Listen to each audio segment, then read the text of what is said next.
Okay, so good evening, everyone, and thank you for joining us tonight. My name is Ravina Nimbalkar, and I'm the Executive Director at NAMI Santa Clara County.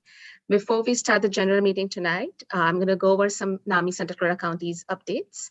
So all our programs have been virtual since the pandemic started, which was March of 2020.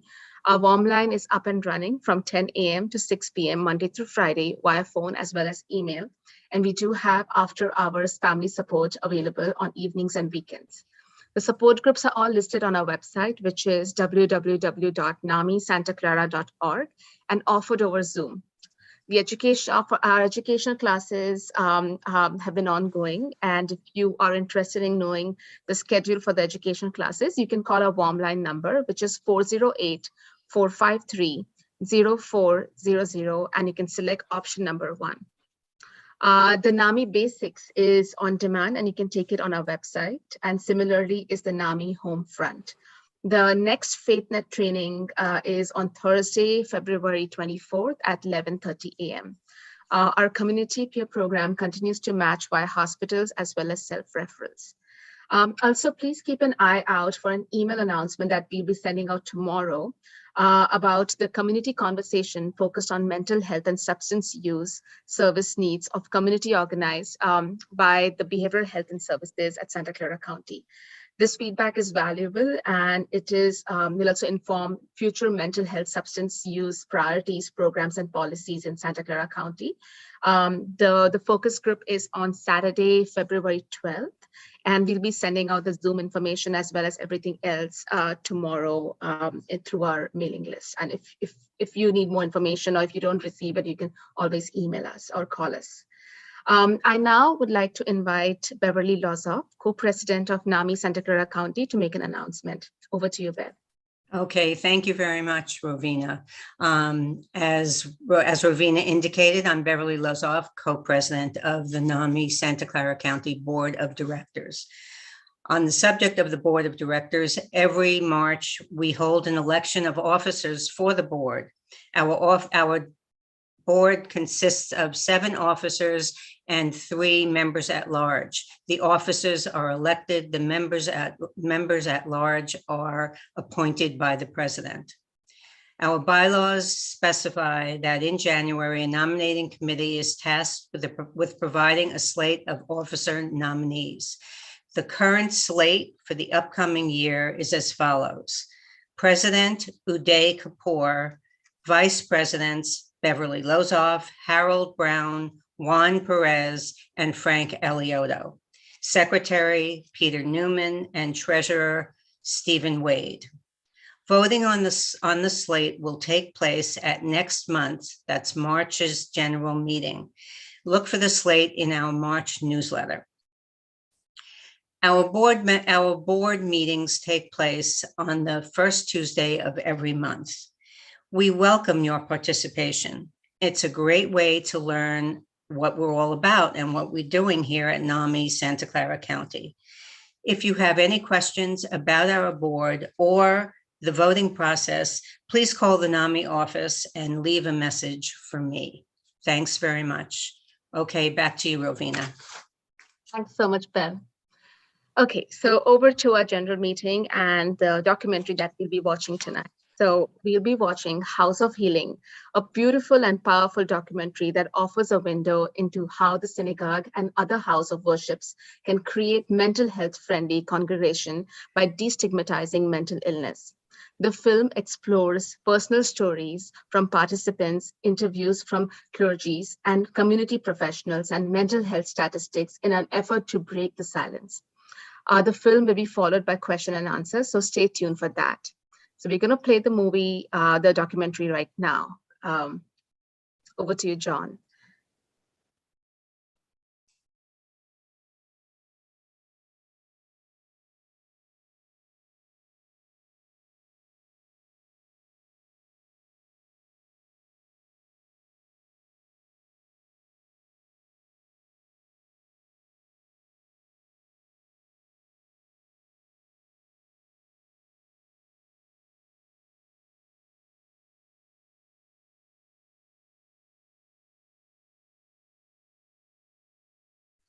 I don't think we can hear. John?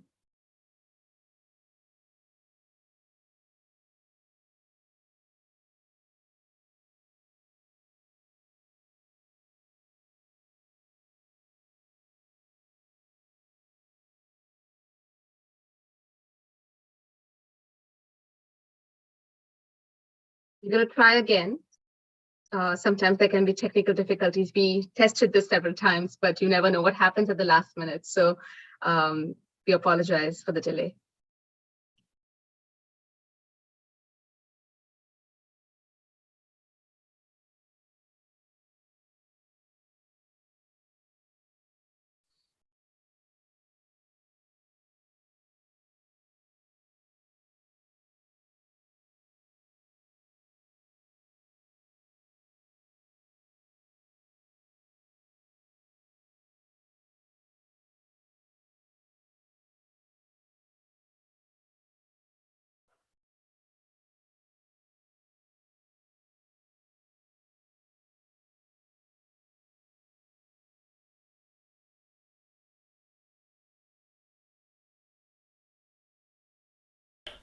It's telling me that the sharing screen is not starting and I need to try again later. Let me try it again.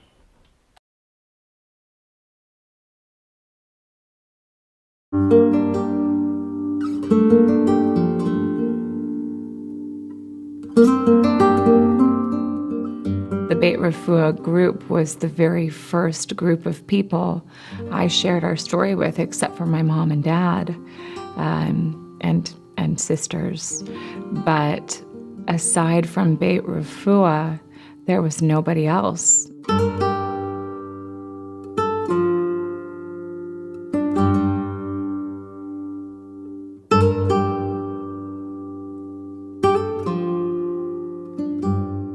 At Congregation Beth Am, throughout the summer months, members of the congregation give the sermons on Friday nights, and we meet in our outdoor chapel. So there we were one summer night under the trees, and Jane Marcus, the president of our sisterhood, Beth Am Women, steps forward to give the sermon. Jane is a powerhouse. She's a bright, forceful, articulate, highly admired member of the congregation. She is a leader.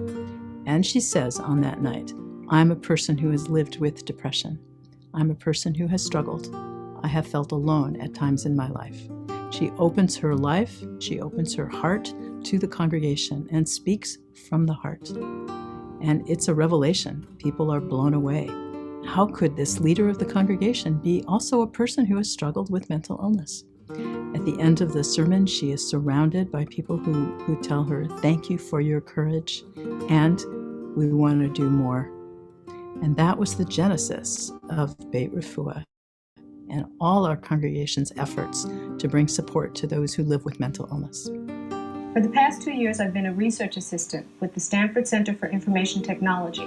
After Jane Marcus told her story to the congregation, and people were very excited that she had brought this topic up, she was going to spearhead in the next 5 months a mental health conference at Beth Am, which would ultimately lead to the birth of Beit R'fuah and a new template for a way for other congregations to address these issues of mental illness. The problem of mental illness is a huge problem in our culture, and we're not dealing with it successfully on a global basis. And what I'm hoping is that we can look at it on a community basis and get our communities to deal with the problem of stigma face to face across the dinner table. Realize that the person sitting next to you might have a history of depression in the family, as I do, and that's why my own family experience feeds my desire to learn more and to help people more and to recognize that it's in every family. Jane suffered very much from her illness, and she wanted to reach out to others and help them so they didn't have to suffer as she did. It was her commitment. It was her focus. It was her passion. Parshat Balak by Jane Marcus on July 15th, 2005. 16 years ago, I suffered a major depression. It wasn't an overnight thing, but the lowest point of a gradual, at times imperceptible but inexorable 3-year spiral into darkness, into madness. At the time, I didn't know what was happening to me. I was, I thought, a well-adjusted person. An upper-middle-class, successful Jewish professional, happily married, the mother of an 8-year-old son and a 3-year-old daughter. I didn't seek treatment for a long time, and when I did, it was around the edges of real medical help. As the shadow of untreated depression settled over me, I became increasingly overwhelmed by sadness, hopelessness, and the inability to cope with my life. The insidious part of this illness, caused by a chemical imbalance in the brain, is that it's your mind and behavior that are affected.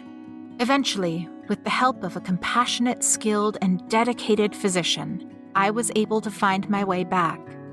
And I came back much better, attaining a new perspective and an inner peace that I had never known existed. Since my recovery, I've taken on as a personal commitment the mitzvah of helping others climb their way out of the dark gray pit in which this disease drops you. It's a blessing to see those with whom I've shared my experience once again at peace, productive, and enjoying life. I hope that by telling my story, I can be an opinion leader, a change agent, someone whose message can be heard and responded to. I'm extremely thankful that Beth Am Women has chosen to focus its attention this year on the topic of mental illness. Jane didn't tell her story that night to get kudos or attention. It was a very hard thing for her to do. She gave this sermon so that she could show people that recovery is possible with the right help and support. Soon after giving her talk, she helped organize a Beth Am conference on how the Jewish community can better support those affected by mental illness. Soon after, she helped create Beit R'fuah, our house of healing, a support group that continues to this day. I want to honor Jane for having the strength to reveal her vulnerability that night, and for continuing to support the vulnerable in all the years since, opening our eyes in dramatic fashion to a devastating challenge that we had too long ignored. I think it is extremely significant that Beit R'fuah was created by Beth Am members and is held here at Beth Am, because I think it sends a powerful message both to the participants in Beit R'fuah and also to the whole community. It says that you can bring your whole self to this place, to this synagogue, and that you bring all of your struggles and joys, and that this place is here to support you. Synagogues and Jewish community, they are needed in such a deep way around these issues of mental health and mental well-being. I also think that there are things about the rhythm of the Jewish year, Jewish holidays, Shabbat in particular, the radical notion of taking a day to rest and to reflect and to be with friends and family. How beautiful is that? We probably need that more than ever right now. Having a Beit R'fuah in a synagogue is, it makes, where else would it be? Where else would it be? Where else in our society is there a place that says l'chaim and holiness is at the core of who we are and what we're about and what life's about? This is Jewish tradition, and the synagogue is that kind of a place. It has brought out my Judaism, Beit R'fuah, because connections to Jewish things, especially with mental health, which has been my main focus throughout my life, have been extremely important to me. So has it helped? Certainly. So the whole community gains by having a Jewish support group within their own community. And that's why we love the fact that Beth Am has started this.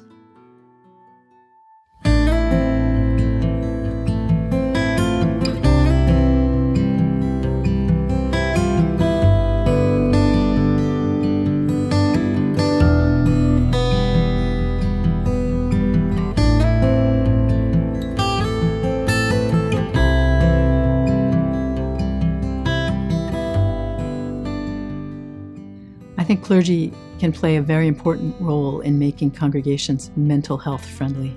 First, we have to talk about mental illness and mental health. Every time a member of our clergy gives a talk or a sermon about this topic, people come forward and talk to us. So I've learned that mental illness, depression is very common in this community, and our talking about it normalizes it. I think clergy all over the country need to be better educated about mental illness and mental health so that they can provide informed support. As clergy, what can we do for ourselves and our future generations of clergy? We can train ourselves to be able to be with people and accompany them, accompaniment. And then from that place of simply being with and accompanying people, learn how to make referrals or continue to be with. There is a future in that moment, and how to create that future with someone in that joining together.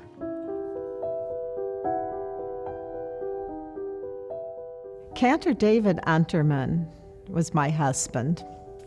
One of the projects that he became involved with was the formation and early days of Beit R'fuah. It was particularly meaningful to him, having battled depression for much of his life. And he was thrilled to have something going on at Beth Am that he could just plug into, help destigmatize, he hoped, mental illness by being open and talking about his own struggles.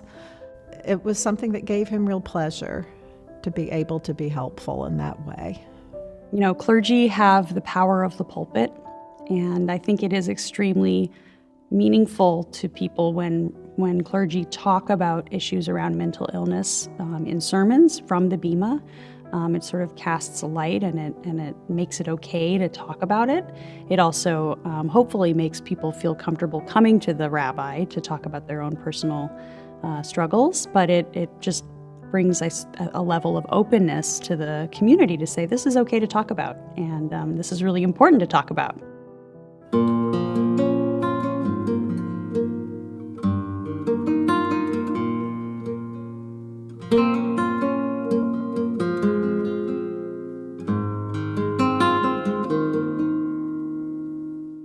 I actually found the group at a time when I needed it the most. The night before I came to the very first meeting, my husband was having what I didn't realize was a psychotic break. He was taking medication that was making him worse. And when I came to the first group meeting, I explained my story for the very first time ever.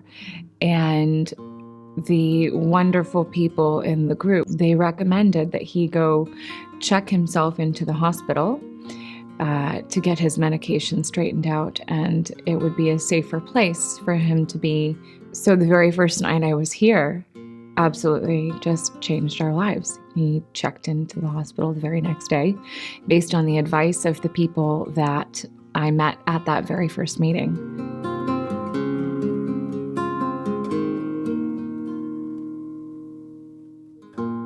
Growing up, people were very uncomfortable around my mom who had mental illness. It's as if she didn't have the playbook that we all intuitively seem to know about in having social skills with other people and knowing how to connect with other people. And so what wound up happening over time is that they just avoided her. It was really devastating. People are uncomfortable, so they just avoid people. They don't realize the sense of rejection that might create, or the sense of aloneness and isolation that a family might feel. Ironically, a family that probably needs more support and more love and more care from the community is actually winding up on the outskirts, feeling very alone. As my life progressed and I became very emotionally disturbed, things got more and more complicated. At age 19, I had had a suicide attempt. I think you really need to get help. Get somebody that you trust and that can help you through all the difficult things that you need to sort through in your life. I like who I am now, and I can't always say that that was how I felt about myself. If you had a loved one, who broke their leg, you wouldn't expect them to walk because they broke their leg. And you would know, here's the rehabilitation, here's how long the cast, you'd have the plan and how to get back on track. And I think the hardest thing about mental illness is that it's very murky. What's possible is unclear. How much agency the person has in their own illness, is unclear. And sometimes the therapy works, but sometimes it doesn't. And sometimes this medication works, and sometimes it doesn't. And so managing our own expectations becomes difficult because it's not a clear path. Being with is being with yourself, being who you are and what you are, and being with others. Being and listening and hearing what they have to say so that when they know that you're really listening, they really open up their heart. And there's a tremendous amount of healing that occurs from that. I've experienced it. We've all experienced it here. It's quite profound.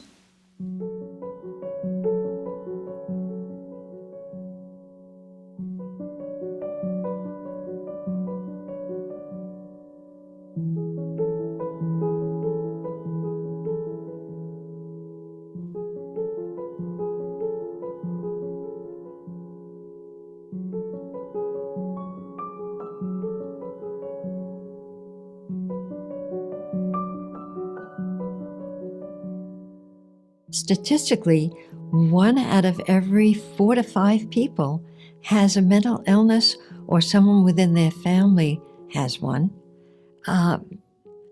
They still are very hesitant to come forward. So that's 20 to 25% of the population. So if you look at a synagogue that has, let's say, 2,000 people, you have 400 people. That's a lot of people. And you have to address it. And when you address it in terms of the entire Jewish community, then you really have strength because you're really helping people that would otherwise not come to services, not be part of the Jewish community, feel alienated, and not grow.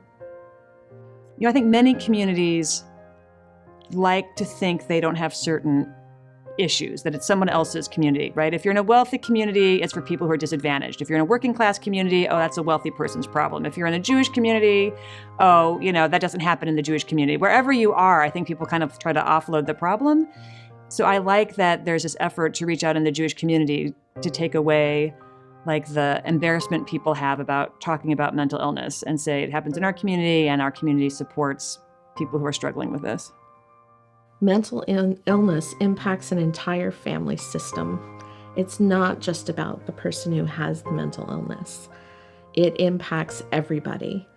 And I think it's really important that support also impact the whole family system because everybody needs that support and everybody needs that love and acceptance and healing and safe space to tell the truth about what's going on. I've seen parents whose children live on the street. I've seen parents and siblings who love someone about whom they worry every day. They worry if the person has shelter. They worry if the person is going to take his or her own life. I've seen parents whose children are hospitalized for eating disorders and who cry because their child is wasting away. I've seen people whose family member is tormented by anxiety and depression. There is a lot of anguish in our community, and we need to find a way to stop hiding our heads in the sand and address it. I remember before I came to Beit R'fuah for the first time, my mom said, "Be careful about what you share." And I came and I was not sure what I was going to share. And I was nervous. And I was not the first person to share, thankfully, that evening. And so many people shared stories that made me realize I can tell my whole story here. I don't have to worry. No one's judging me. This person over here is going through the same thing, or, oh my goodness, that's exactly what I'm going through. I felt like I was in the right place. And for the first time, connecting with people who I could actually say, this is my life. This is what's happening in my life right now.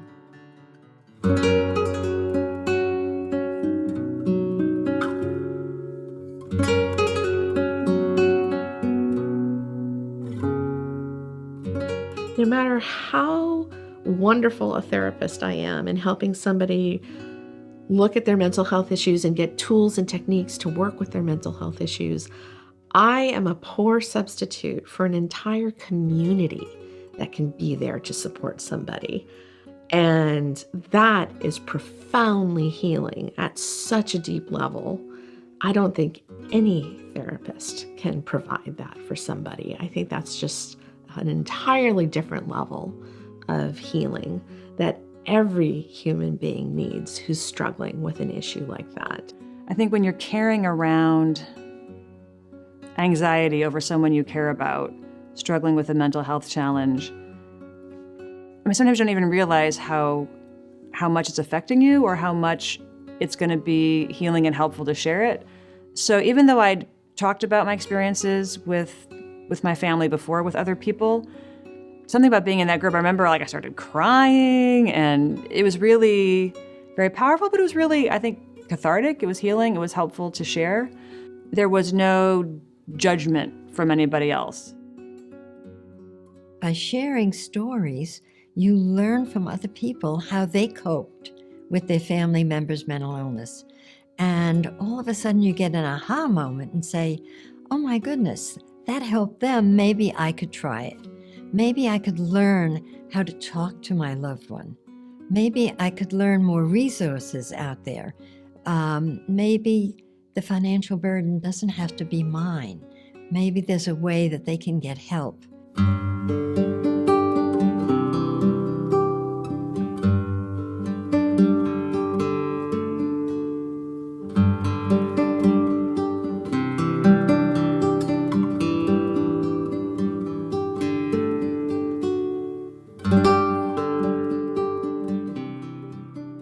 We can't do it alone. So we need each other, because we already are each other, so we need to come together. That's the idea of the of group. You know what it's like? You take a stick and you can just take it and go snap. You take 2 sticks, 3 sticks, 4 sticks, a bundle of sticks, and you try and break that. You can't break that. It is sturdy. It's unbreakable. That's like the group coming together.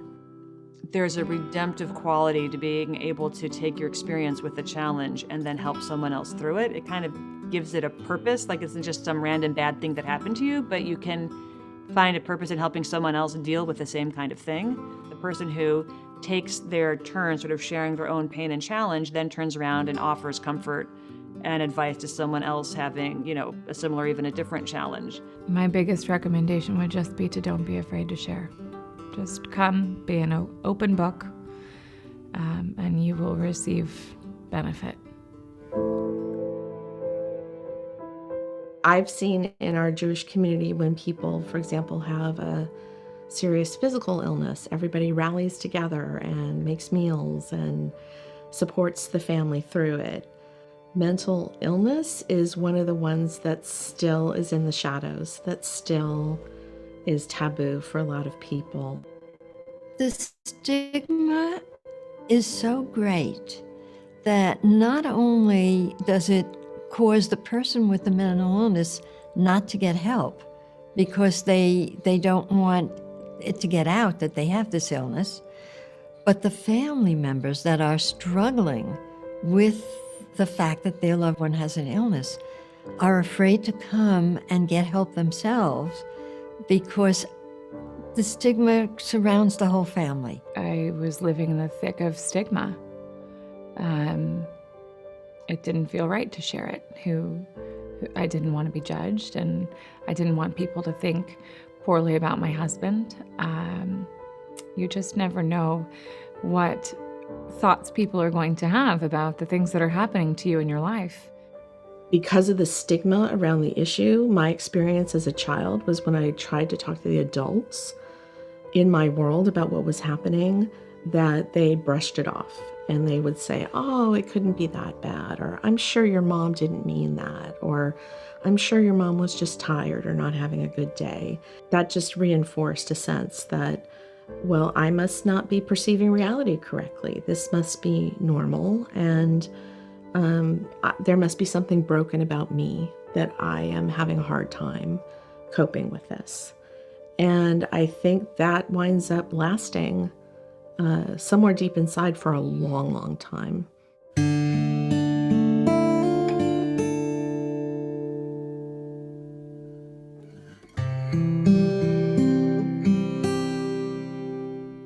Stigma is a problem because it's one of the leading causes of not receiving care, because you're in denial. You don't need the care. There's nothing wrong with you. Everybody else is the problem. And the family starts to break apart a little bit because they don't understand what is happening. I've experienced stigma a lot, and I've had jobs where I've been hired because I have a mental health history, but I've also had jobs where I've been fired because I have a mental health history. It always was, how do I share what would be helpful for other people to know without giving true information that might not be helpful, that might cause them to think poorly about me because of their own ideas about mental health, rather than their ideas about who I am. When somebody has a mental illness, everyone is afraid. The stigma is so great, they stand back. Nobody comes to visit. Nobody knows how to help them. So everything is silent.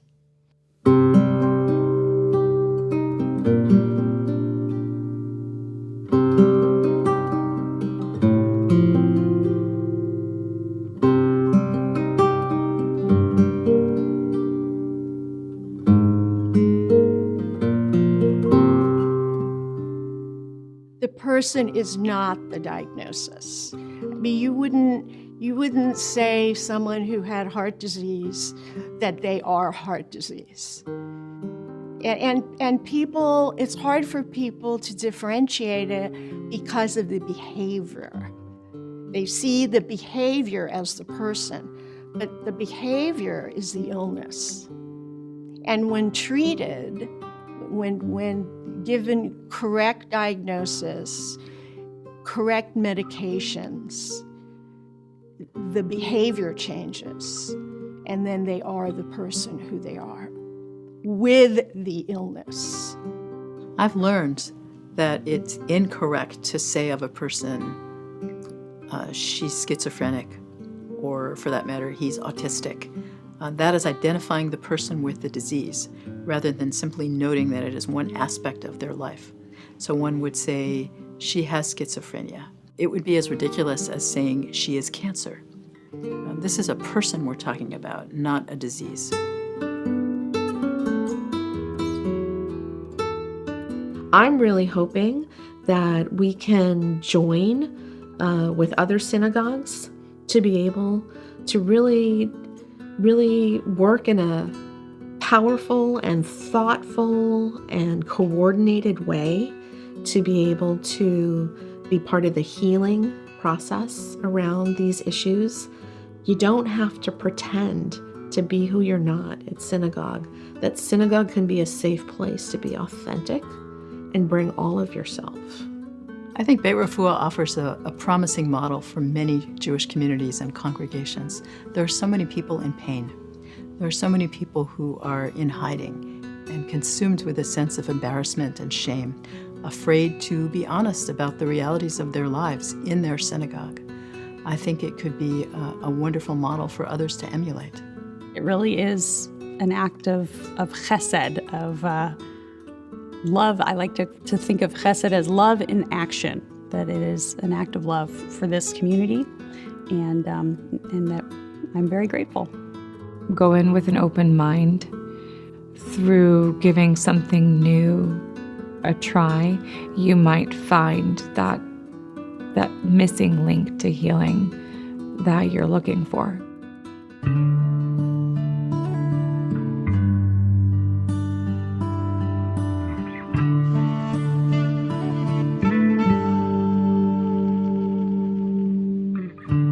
Hashkiveinu Adonai Eloheinu leshalom V'hamidenu malkeinu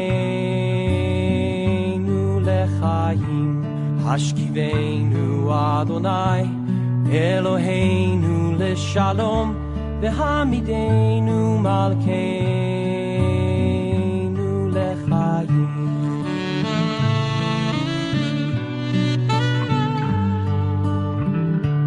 Hashkiveinu Adonai Eloheinu leshalom V'hamidenu malkeinu lechayim Hashkiveinu Adonai Eloheinu leshalom V'hamidenu malkeinu lechayim Ushmor Zetenu Uvoenu Lechayim Ushalom Me'ata ve'ad olam.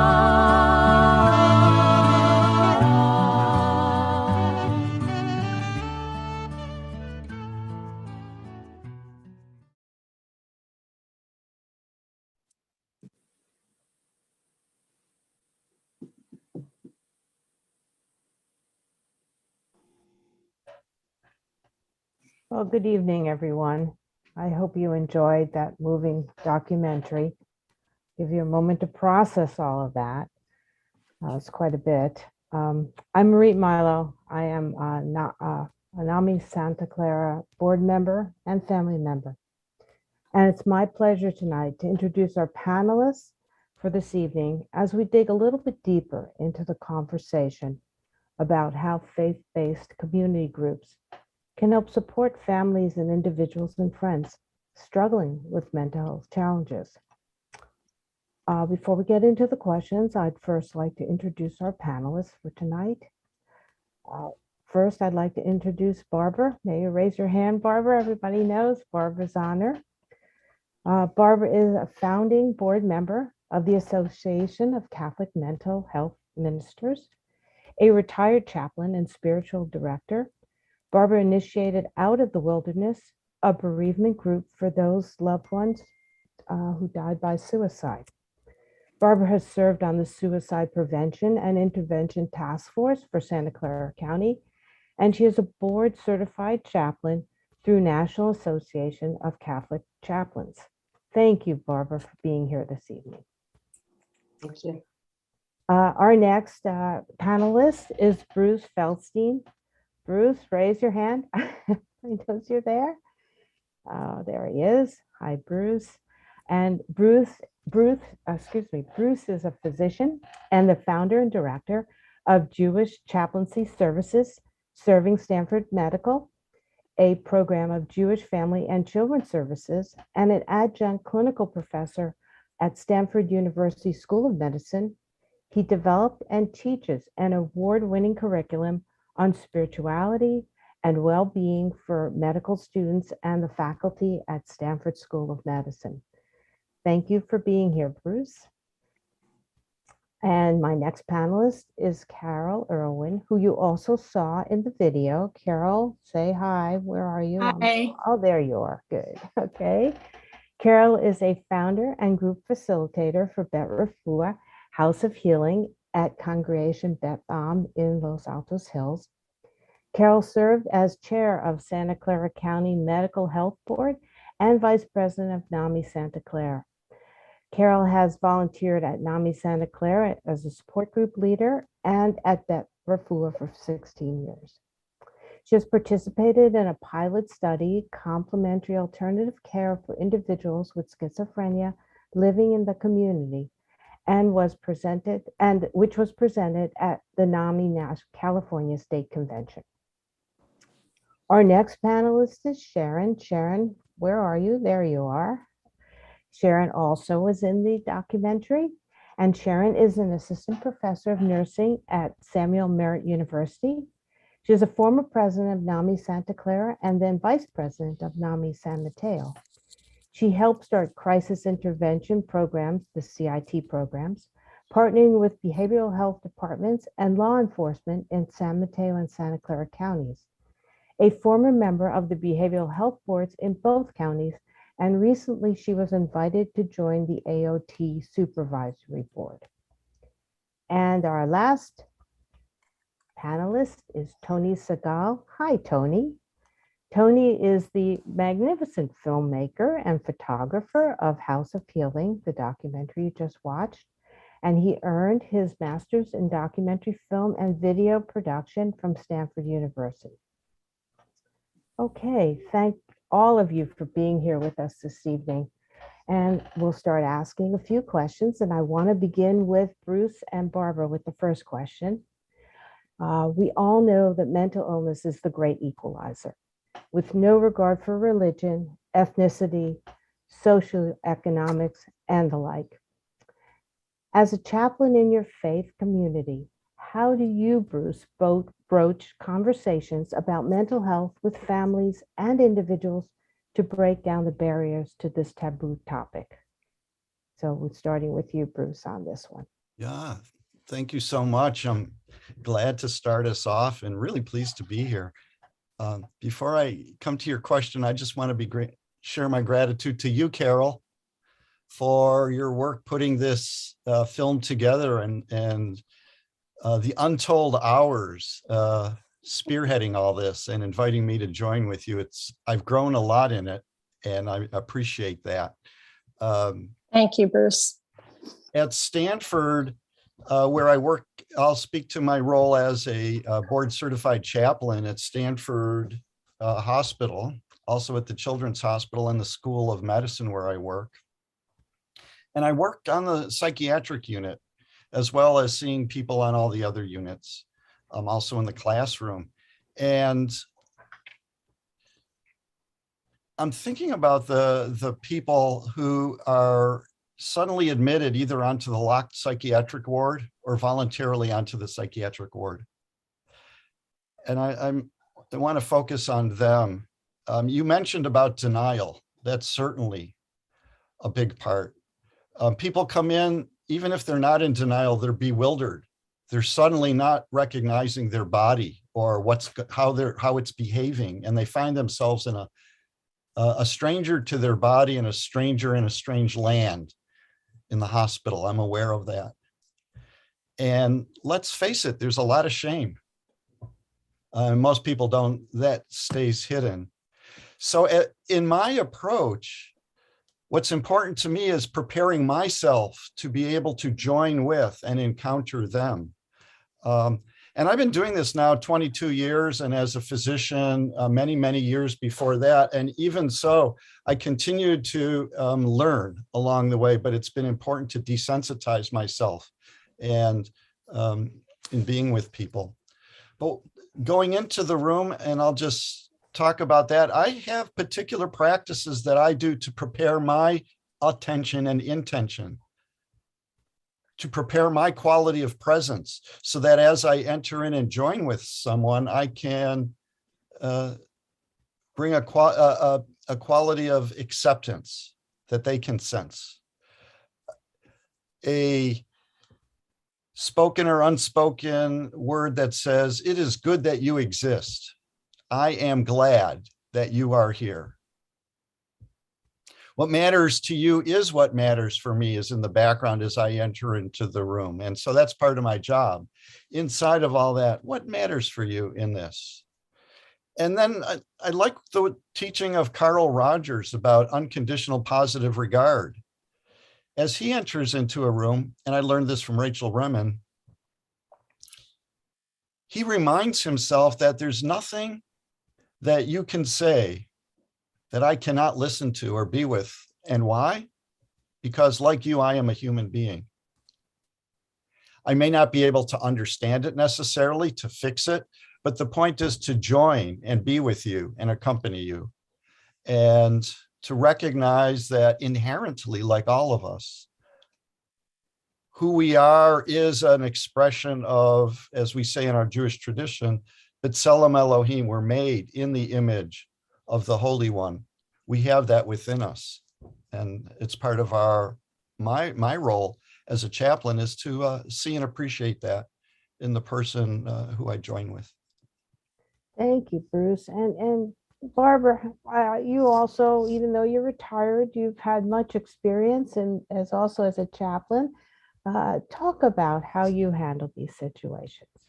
Right. So for me, and thank you, Bruce, I think the idea is certainly of being attentive and being aware of oneself and where one is and intentional. In my own experience, what I find just really very positive, and even Carol, maybe we just practice. So a question that I ask is, how is your spirit? Are you asking me now? I am. How is your spirit? My spirit is high, Barbara. It's a very high. Sense of really high, huh? And rejoicing? Yes. Yeah, right. So thank you very much, Carol. Completely unrehearsed. I have found that question, how is your spirit, is very simple. And the person who is asking the question needs to be still, needs to be silent, and wait for the answer. And from that, particularly if the person is not in the place that Carol is right now, if there's a sense of sadness or anxiety, anguish, as was said, the answer will come more slowly, and just again to be still and to listen. And so I really find that question, how is your spirit, opens the door to a lot of listening and being with that person in their story. Thank you. Thank you. So very simple, but yet very important and non-threatening to help open the door towards conversation, hopefully. So my next question is to Carol and Sharon. And as longtime mental health advocates and leaders in our community, how have mental health support groups in faith-based communities aided in the opening of doors? We saw some of this on the documentary, but I know that both of you have dealt with families who are scared to have these conversations, and individuals as well. So speak a little bit how you've worked in those situations. And Sharon, let me start with you. Well, thank you. Mental illness does not only affect the person with the illness itself, as we've seen in the film.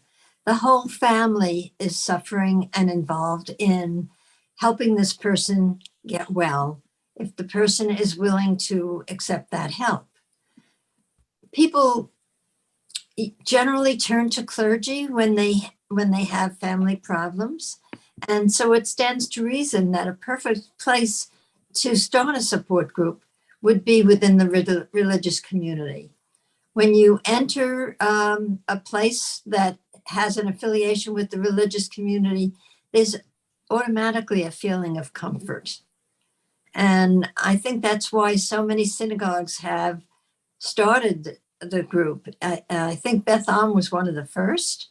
And I know that there are many churches that are starting these groups also, and more power to them, because it gives people the opportunity to come out and talk and unburden themselves. And they also get a chance to learn. And they learn about NAMI, and they learn that there's things like a family-to-family group where they learn how to deal with the person with the illness. So as the film said, we have to remember not to name the person as the illness, but refer to them as the person with an illness. So, and I think that religious affiliation is important because of, like I said before, the comfort level that you get. Many times I've run support groups where the people are not necessarily the same religion as the place where they're attending, which is wonderful. If it's because they don't feel comfortable within their own community, that's a shame. And that's where we should help that community start one also. Thank you. Mhm. Let me ask Carol, it's the same question for you. And I know that you were one of the founders of Beit R'fuah, and talk a little bit about how you decided this was a safe place. This was a place where you could help people who had mental health problems. Well, there were members in our community that went to the rabbis in the 1990s to see if they could start a group. And the rabbis were fine, and they attempted to start a group, and maybe a couple of people came, and that was the end of it. And it wasn't really until 2005 when Jane stood up in front of the congregation, because it's the kind of illness that you don't want people to know that you have this. There's a lot of stigma, and you feel embarrassed. Your family doesn't want anyone to know. And so Jane stood up, in front of the congregation, and she told them what she had been going through, and people were really shocked. But the response after it was very positive, and she started this conference, mental health conference at Beth Am, and we must have had over 100 people at that conference, and that was where I met Jane. And we had these groups at the conference that talked about what they thought the Jewish community could do to address the issue, to embrace people with mental illness. And then there was a focus group there were about 10 of us, and we met with some professionals at Beth Am. And what came out of that was, let's have a NAMI support group. And I made a suggestion that we do not only for clients, but we do it for families, and that we embrace both. And that's how it started. And it took off.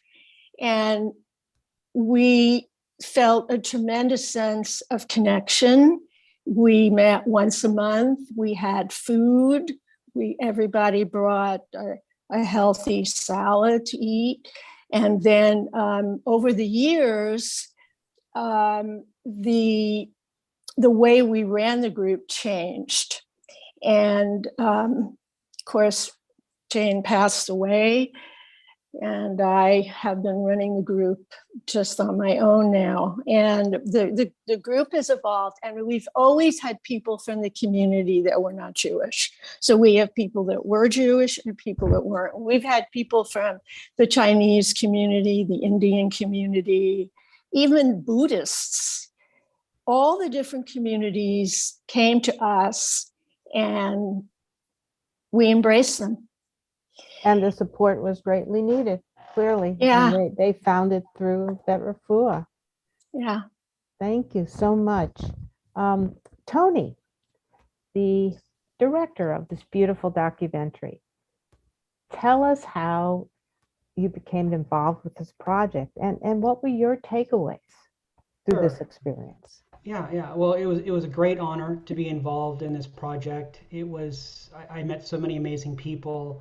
I learned a tremendous amount, both filmmaking and about the topic that I didn't know before.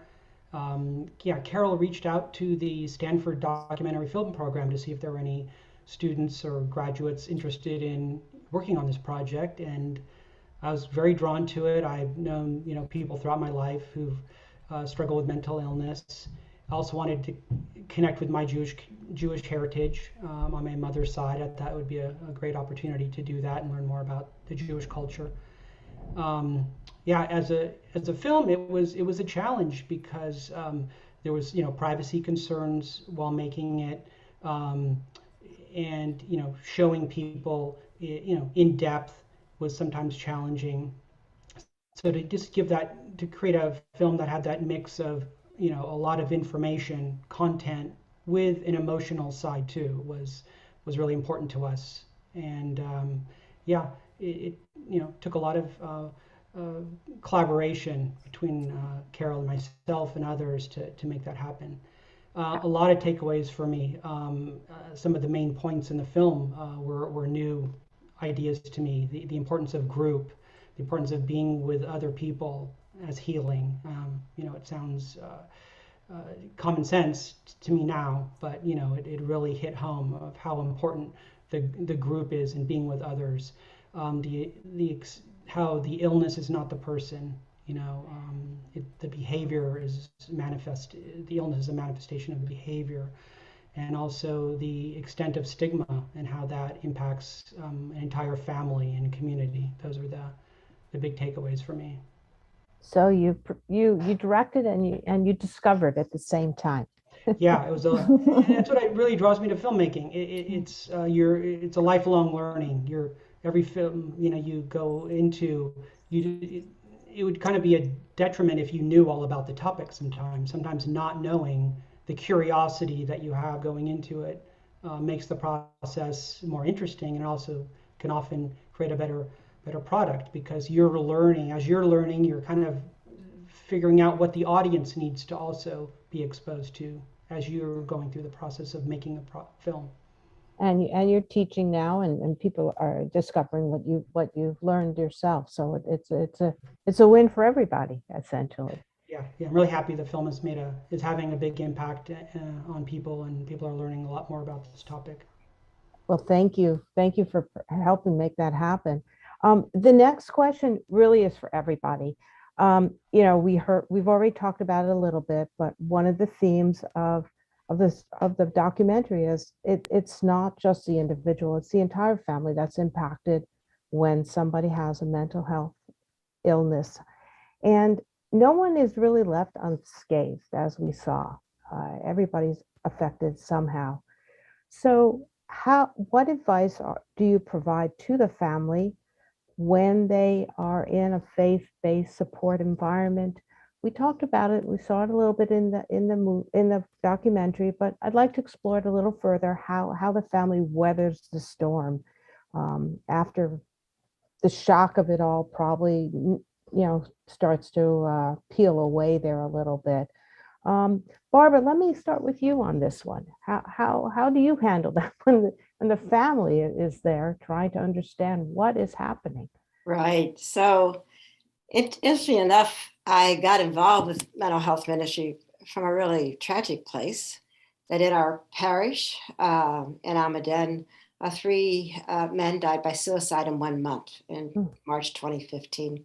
One of whom I knew well, and I was devastated myself, because he was 18 years old. So I,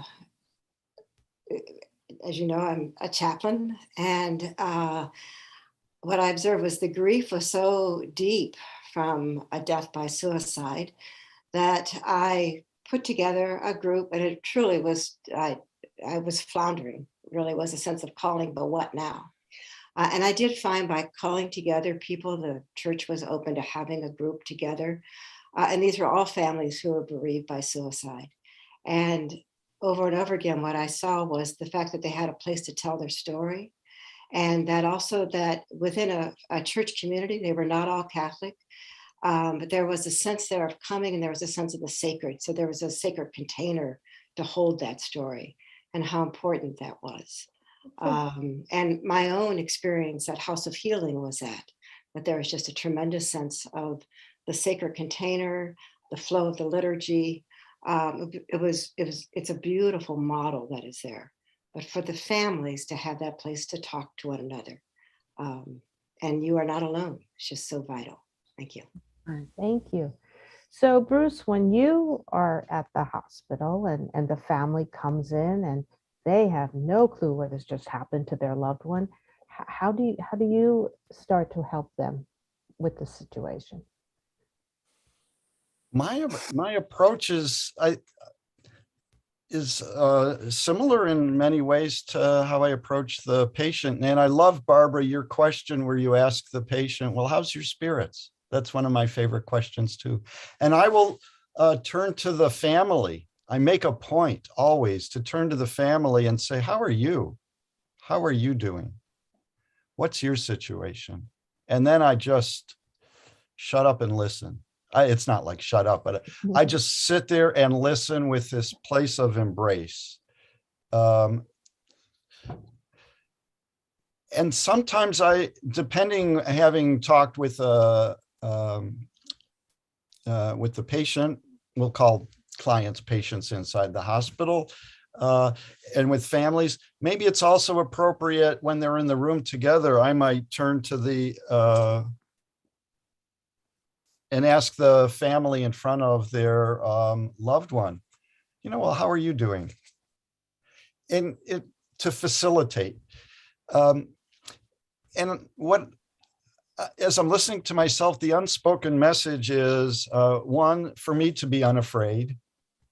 Two is it normalizes it, and I'm bringing a spirit of acceptance and love.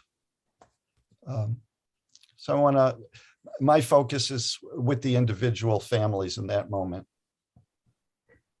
And Sharon, when you're helping a family, I'm sure you've had many a time where somebody's come to you or you've reached out to them. How do you help them see through this very difficult time? Were you talking to me? I was, Sharon. I did. I know, Yeah. knowing that I'm sure through NAMI and other ways that you work with families. I've run support groups at Jewish Family Services and at churches and in a lot of places. And I'm on a caring committee at Shir Hadash also. But when the families are hurting, and they really are hurting, the first thing that we try and stress is how much they have to take care of themselves. Mm-hmm. And at the end of the evening, we always say, do something good for yourself. And that's your assignment for the next time, to tell us, what you did. But I also wonder about the siblings, So when I'm talking to parents of somebody with an illness, I wonder how their siblings are doing, because they're struggling with, why is it them and not me? Or thank goodness it's them and not me, and feeling guilty. So it's very difficult. And the main thing is to give them not only compassion, but as much education as possible to really let them know that there's help out there and that they should find out as much as they can about how to talk to their loved one, and things that they can do to help them so that the loved one can help themselves. Because we do want people to be as independent as possible. Great. Thank you, Sharon. And Carol. Yeah. your turn, Carol. I'm sure in the support groups that at the synagogue, there's we saw it in the movie. There's a lot of people trying to figure out how to put all the puzzles together with their family and their loved one. Right. So like I said before, our group has evolved. And in the last few years, after we have our meal, we go into what I call the healing circle. And we do about a 10-minute mindfulness meditation. And the purpose of the meditation is to calm people down, because people come to the group and they're worried and they're nervous. They're also a little bit afraid about sharing. So the mindfulness meditation, using the breath, calms people down. And then in the healing circle, I explain to them that everything that we say in this room is confidential. And then we each go around and have our 5 minutes if there's not too many people there, and we share. And the collective experience of everyone sharing, bearing their soul, people really tell you what's going on. And you really, at the end of that sharing, there is such a powerful feeling of love from that experience, and a feeling of belonging and compassion. And that's so important as you're going through this journey, to know that there is a place where you can speak to others that are going through the same thing that you're going through, knowing that you won't be judged, that you don't have to be embarrassed, that you can be yourself in a house of worship, which makes it even better. And then over the years, people come and go and they get what they need, but they form relationships with one another. And we have brought both the clients and the families together, and you see relationships building. There have been clients that had no social life before Beit R'fuah, and then their whole lives changed. That's fantastic. It's remarkable because, but we're not doing therapy. It is support, it's love, it's song, it's prayer, it's food, and it's safe. And it's a template that can be duplicated anywhere. Anywhere. Any religion, any culture. Right. Thank you. Anywhere. Yeah. Okay, Tony, now I know you're not working with support groups, but any thoughts on this from maybe the observation side? Well, what I've learned from the film, the messages we all heard in the film, I mean, it's put me in a better position to help friends and family, and just educate people, on this topic.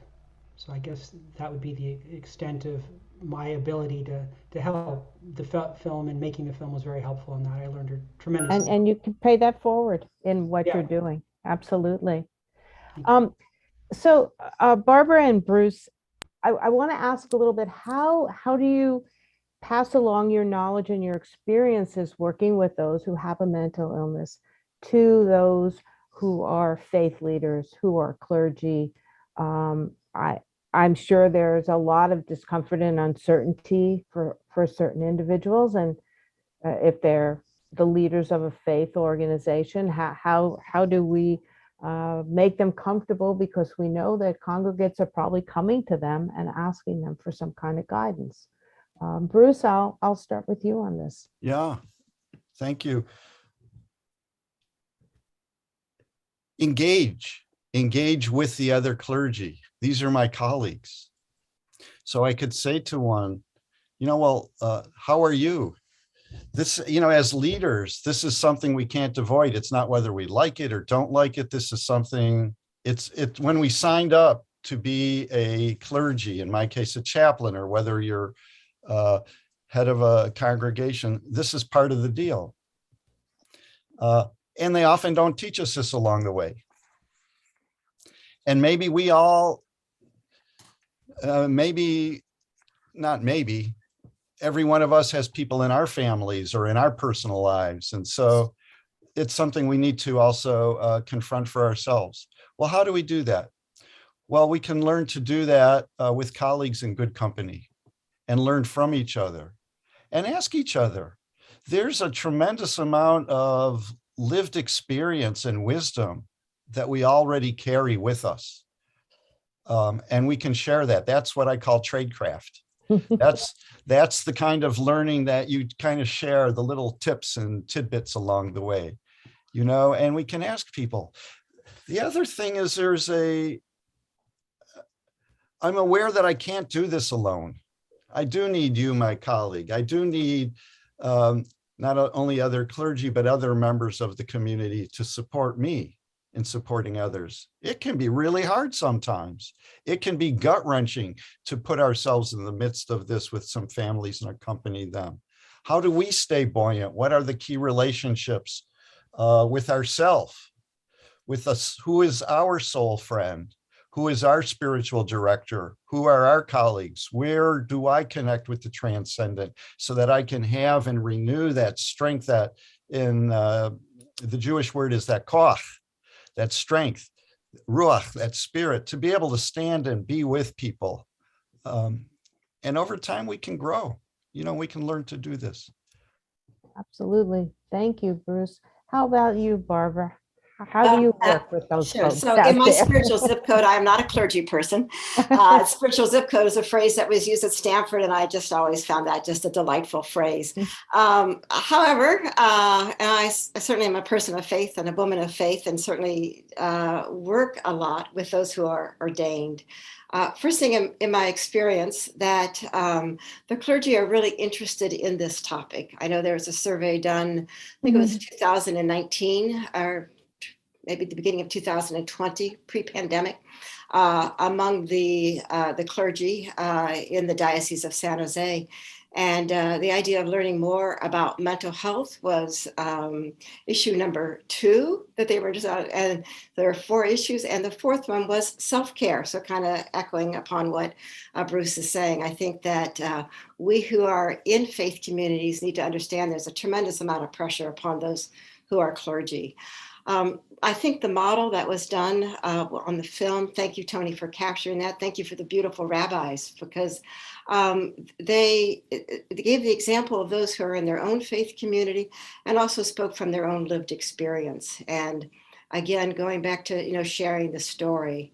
I know in the Diocese of San Jose, Bishop Cantu in early pandemic times arranged for all the clergy to gather together via Zoom, and there was broken down to small groups where the clergy could speak about their own sense during this time of what it was like, the loneliness, the sense of not knowing what their place was at this time.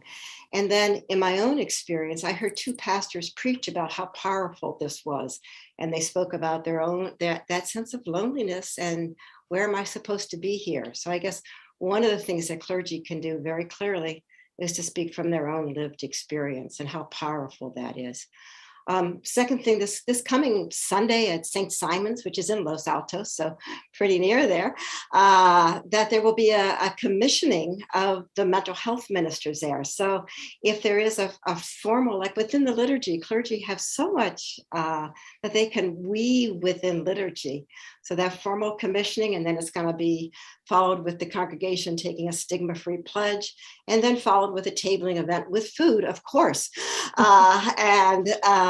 So with things that will be there about mental health, and those mental health ministers will be there to meet with people as they come to the table. So again, and this event was planned with the clergy and the lay people working together. Again, weaving in with clergy with the liturgy, that if it can be woven into the intercessions, into homilies, making sure there was a mental health minister who suggested so at the end of the Catholic Mass, the people are blessed and then they go forth. And that's often when things have come forth for people that things have been stirred within them, And so if there are people who are there with whom they could speak, how wonderful that would be, because that is part of what we're about, and the clergy can just make sure. So we have the ushers that usher people in, and we have the greeters, but how wonderful if at the end we have the catchers, and and we're there with folks, and we're walking with, which is really what we're about.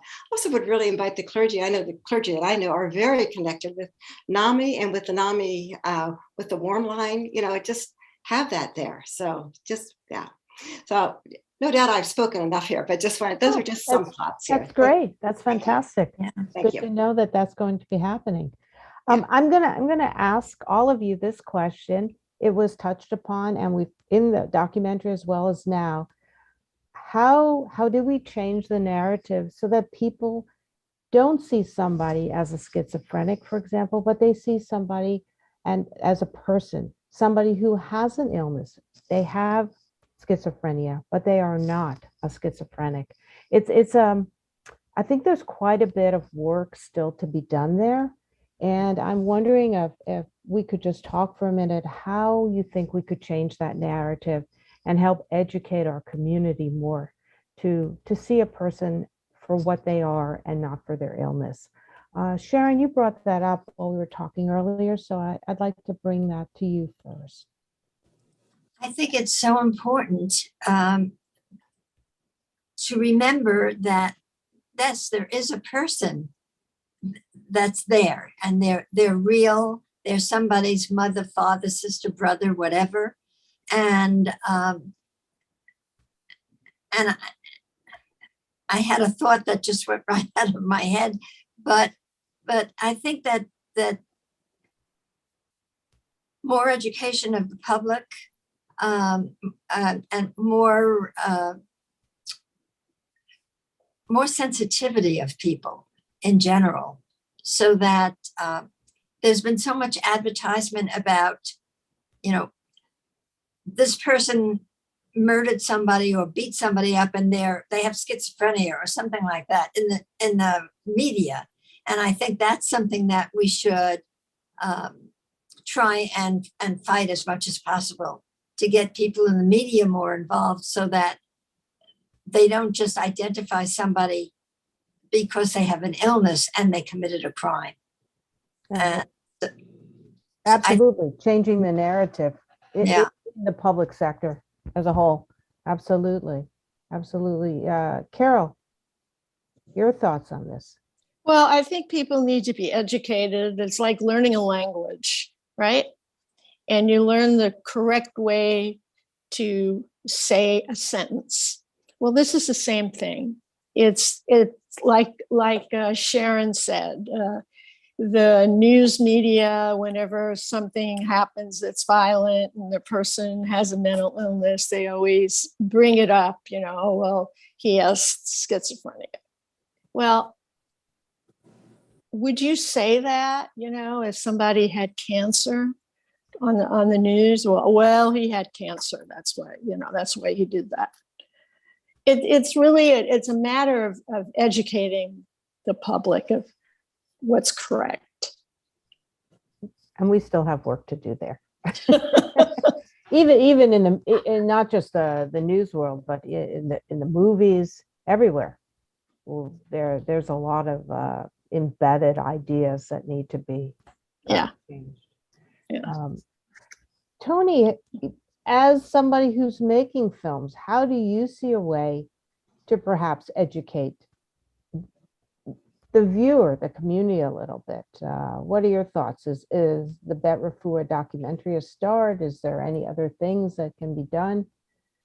Yeah, I think the documentary is certainly a great start, but as Sharon and Carol mentioned, I think media and education through video is becoming so important that, maybe short format videos, public service announcements, billboards, integrating this topic in fictional films, even, working with production companies and directors, if they ever have a character in their films, working with them so the dialogue is educational and people learn from it what they need to. But short format video, maybe, on this topic could be very helpful. I mean, a lot of people, the attention spans are so short these days that, I think maybe producing a series of videos on this would be helpful. That's a great idea. Let me ask you, Bruce, what do you think that we can do? Anything? Yeah, something that strikes me, it's small, but it's, one step at a time. Somebody says, oh, John or, Shirley, she's schizophrenic or she's bipolar. And then I might, and there's a gentle way to do it. Say, I see it. I would say it differently. I could say to them, there's someone who has a bipolar illness. They're not bipolar. or they're not schizophrenic. They have they're known to have a schizophrenic illness. And I also know them to be a wonderful, loving person. And, you know, they tell the funniest jokes. Did you know that? Or something like that. So just with my ears open, just in that little moment. Turn it around. Yeah. Turn it around.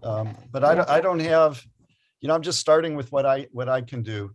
Well, every change in a conversation can make a difference, right? Somebody can, like I think Sharon said, somebody will have an aha moment and all of a sudden go, I never thought of it that way. Yeah, So, there's many examples of that, of where you rebuke someone as you're going along, and it can open their life. Absolutely. Change them. And you can do it in a gentle and loving way. Absolutely. Barbara, your thoughts on this before we go on? Yeah, I think everything's been covered. I love the idea, of course, of modeling and educating. I love the video. I just saw a great video today that's actually about the synod that's going on within the Catholic Church. And, you know, we're trying to get the survey of 1.4 billion Catholics. That's a challenge. So there's a 6-minute video explaining what the process is with real quick art. And I've done a great deal of reading on this. That really captivated me. So hats off there, Tony. I think that's a great idea. Just, you know, and maybe, you know, what is our attention span right now? I understood it was 10 seconds, but, you know, we could, you know, think about what we could do to change some things. I certainly think about maybe also putting some things like in church bulletin, any sort of e-bulletins. We have a mental health ministry column. There's something, but something quick, something gentle, as Bruce said, and modeling for others. Yeah, thank you. Well, sure. Well, and that's a great segue into the last question, and that really has to do with something that I think we're all more aware of, that through COVID-19 and the pandemic, with all the horrors and all the death. I think one positive thing has emerged, and that's greater transparency about mental health and mental illness. It is out there, it's discussed more, and people are beginning to understand that mental illness is not just a neck up problem, that it's a whole person problem, and that we need to address it holistically. It affects you physically as well as mentally. If you're not well, you're not going to be well physically either.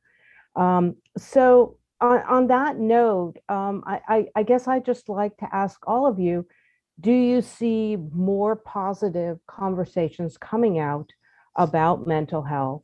A little bit less fear, more willingness to come forward? Carol, do you see that in the support groups? Do you see more people wanting to come and talk about what might be happening in their family or themselves?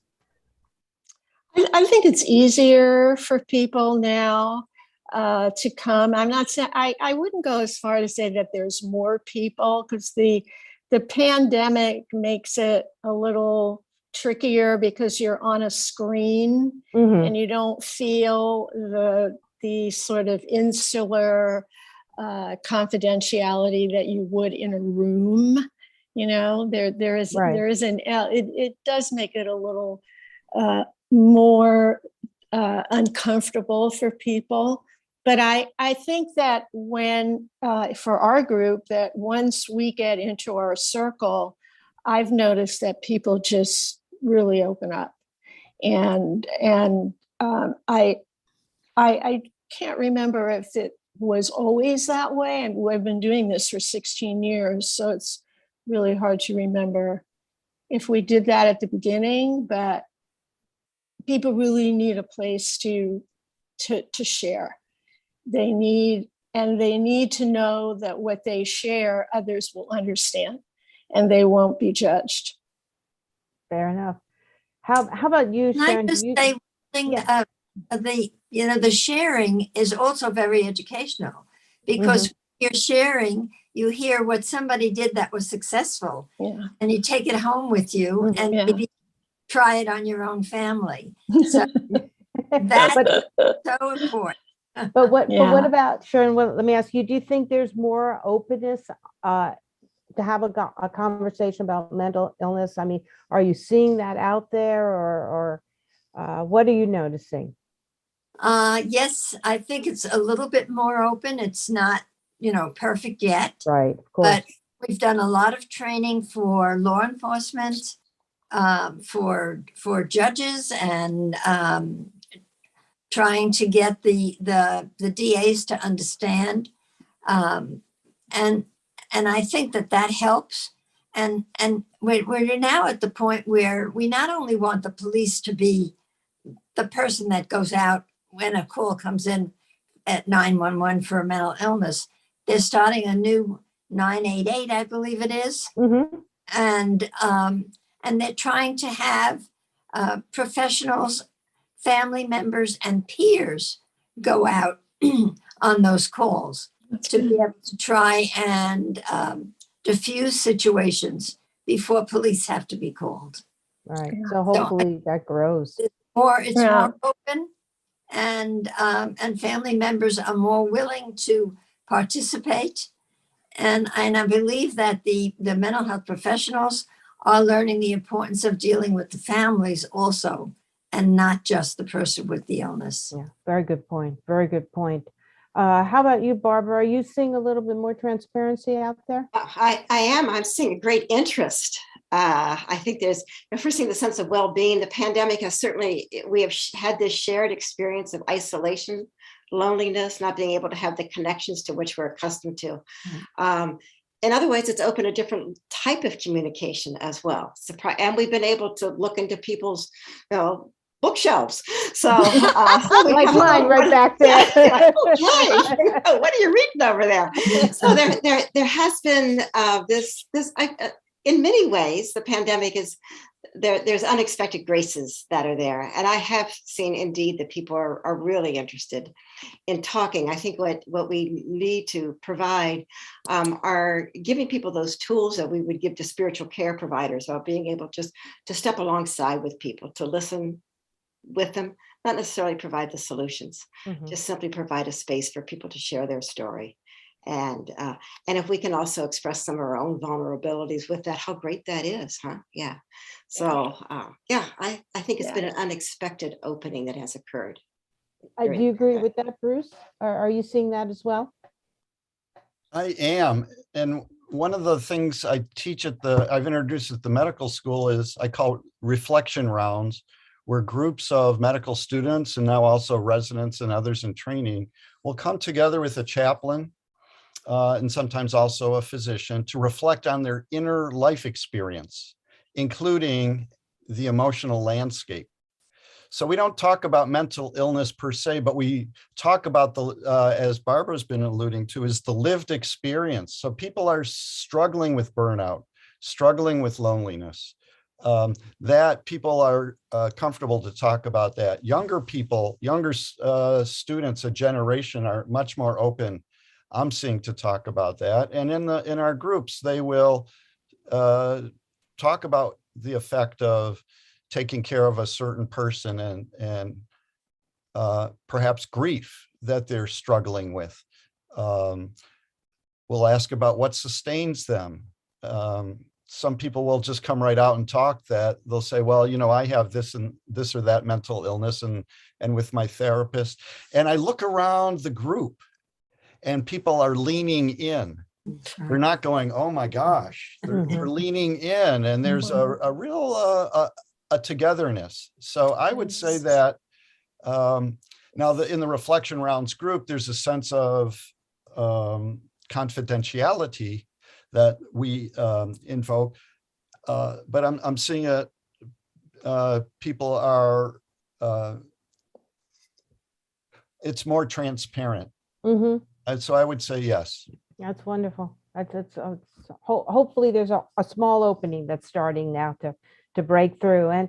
And Tony, I'll give you the last word. What are your thoughts on this? Are you seeing maybe at work around you or in your environment less quiet and more openness towards the conversation? Yeah, I am. I think it's a combination of a lot of things. It also depends on who you're working with, but I think I've found in Zoom calls and meetings I'm on, people are much more compassionate and open to talking about how you're doing mentally in light of the pandemic. Maybe I don't know if it's just the pandemic. I think Zoom in some weird way, even though there's the greater distance, I think it creates some sort of ability for people to actually be more themselves in some way. Things that you may not ask somebody if you were really face to face across the table. I think in Zoom you feel, if you know the person, of course, you feel a little more comfortable asking them things that you may not in person. And I think how they're feeling and things around mental health do come up in my job regularly when I talk to people who I don't know very well sometimes. But see all the time in a square. Yeah. Well, I want to thank all of you tonight for sharing your thoughts and responses this evening. I'm sure it helped a number of people. I know, Ravina, you've been probably fielding some questions out there, so I'm going to turn it over to you. We've gone over a little bit, but I think everybody's been quite engaged and is here with us still. So go ahead and ask the panelists some of the questions that you have. I see two questions here. So the first question is, what is being done to allow doctors to get mental health care rather than losing their licenses if they do? Okay, who would want to take that? Maybe Bruce, you're working in a hospital right now. Did you hear the whole question, or should we? Yeah, I did. In fact, I was just starting to type out an answer to the person who I just noticed that. So what about physicians who are struggling? And first of all, it's a real issue that doctors have to hide what's going on, and then it can get too late, and then they can get into trouble. There is at the hospital, there's a committee of well-being in a very private way, that if somebody has been identified in a department, they'll work with that person. And they're really committed to them maintaining their identity and their license and good functioning. And there's a lot of shame around it. It's a difficult issue. And I will also say that in the background, there are, some really beautiful psychiatrists and other people who are privately, doing a lot of work with people, but it's not in very much in the open yet. Is there any place, is there a referral reference or an organization that somebody might be able to go to if they were looking for? I have to admit I'm ignorant on this. It's a great question. If they were at the hospital and someone came up to me, I certainly would be an advocate to help them find out, and I know who to start calling. So this is part of my learning edge. Thank you. Okay. Barbara, any thoughts on this question for physicians? So I'm not in the, I don't have that direct dealing with the physicians. Right. I think anytime there's a professional that is seeking, mental health services, there can be a stigma for them. I know within the diocese, actually, and again, hats off to the leadership of Bishop McGraw and now Bishop Cantu with making available those services. And that's all that I know, but I just think, I think that those, who are at the top, who have some influence, if they can make it available and also speak about the value of it. But yeah, I'm afraid that's not in my knowledge. Understood. Okay, Ramona, Ravina. The other question is, do you have to be a member? Do you have to be a member of Beth Am? Carol? Oh, no.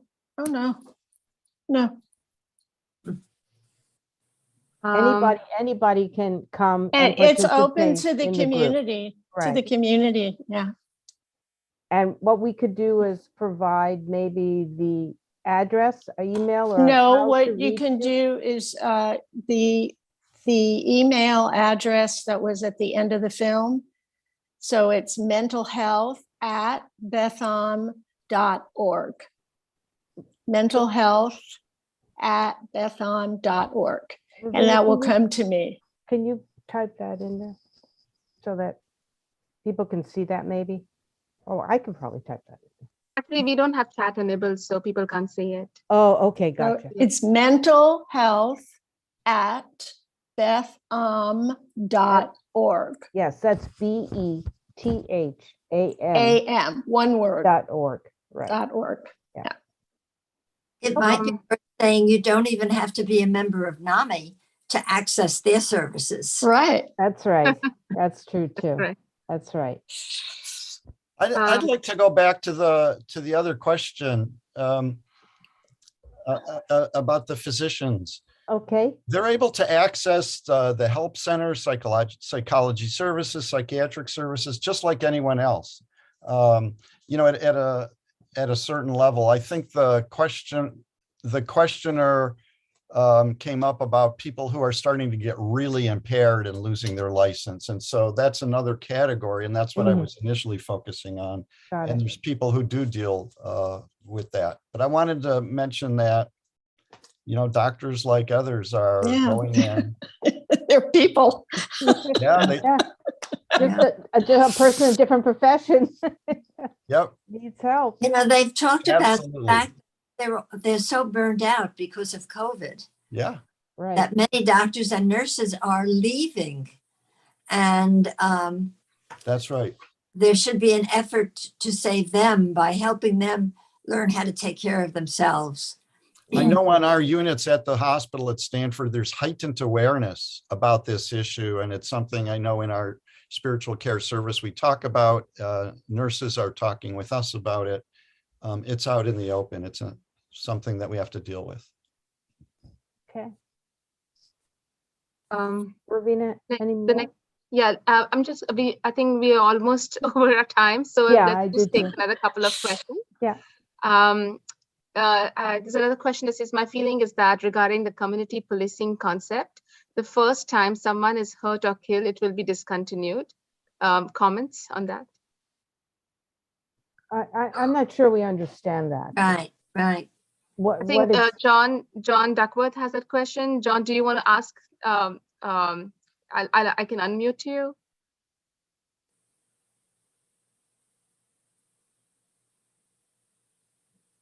I think, have you unmuted him or can?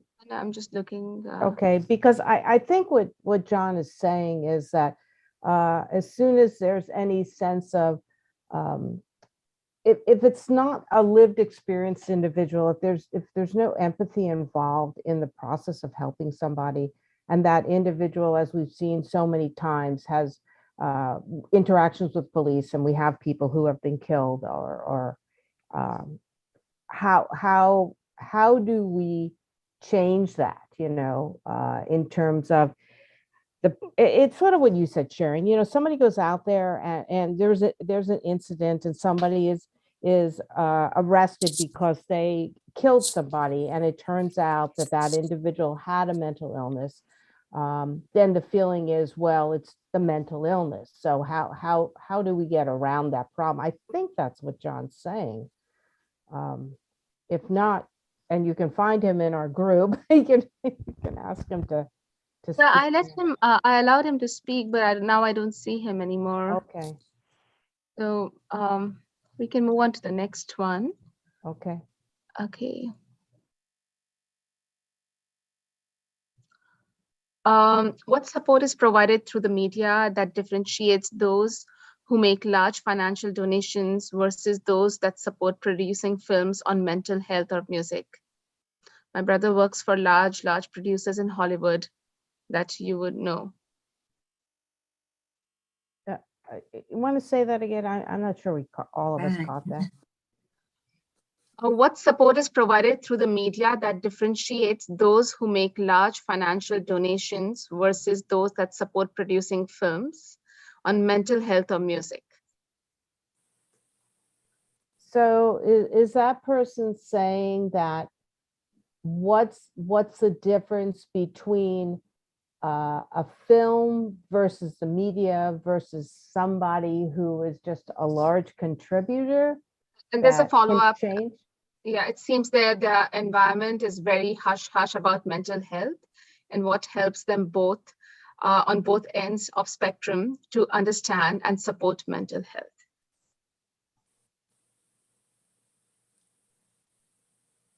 Okay, I'm not sure we clearly understand what the question is to I answer. can, Anika, if you want to ask this question, I can unmute you. Give me 1 second. Here you go. Hi, I'm Annika. So my question is my brother works in Hollywood with very large producers that produce music and films, and in my experience visiting there, they're all very, very like hush hush about it. If you want to bring it up, if somebody works there and brings up mental health, they might get fired. It's pretty much the large, the people that have, tons and tons of money that donate, they donate money, is what they do on, that's not, you don't know about that. It just, they donate money. But within where they work, I'm just wondering what support is, I mean, that's nice to have financial contributions, but, how can we support those that are producing films and producing music? How can we provide more of that, in an environment like that where it's not talked about so much? Because it's very important. I mean, there's movies on,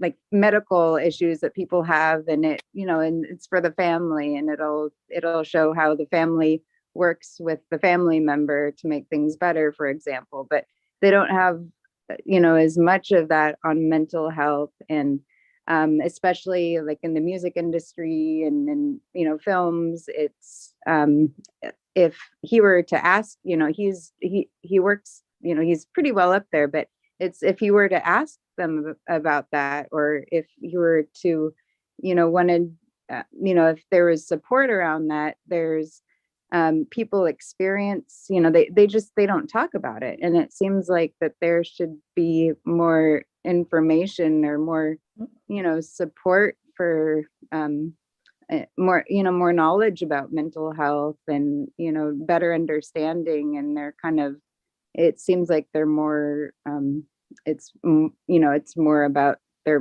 money, and they have money to do what they want, and they should have it. That's what it is. I mean, you have it's exactly what you say to them, and how you say it, and you have to be very careful there.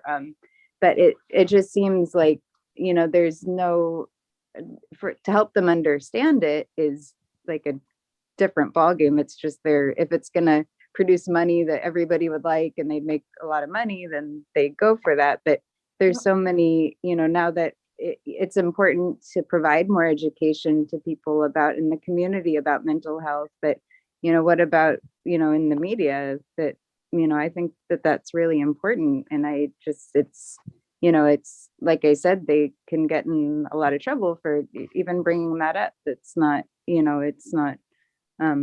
So how do you get around that?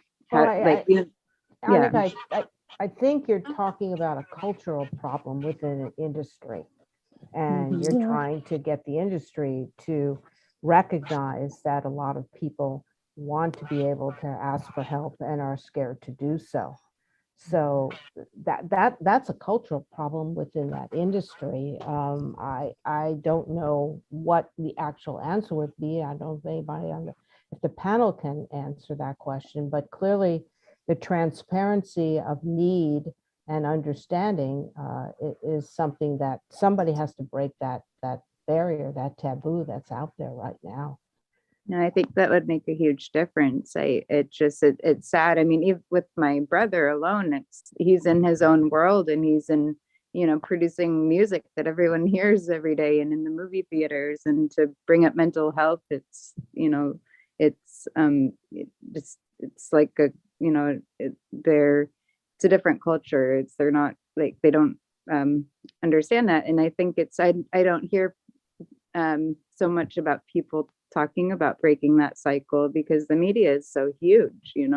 There's so much like money involved with that, and it's disgusting. I mean, we don't know about the people that are donating all this money, but are they doing it because they just, they have nothing else to do with their money and makes them look good, or, do they understand mental health? It's I don't hear that talked about so much. And to know that, my own family members involved with that, I feel like it's to be connected with that. It bothers me. And for me alone I can't do so much. I mean, but I don't hear about that being talked about so much. So. Well, thank you. Ravina, we're running a little late, so yeah. Thank you, Annika.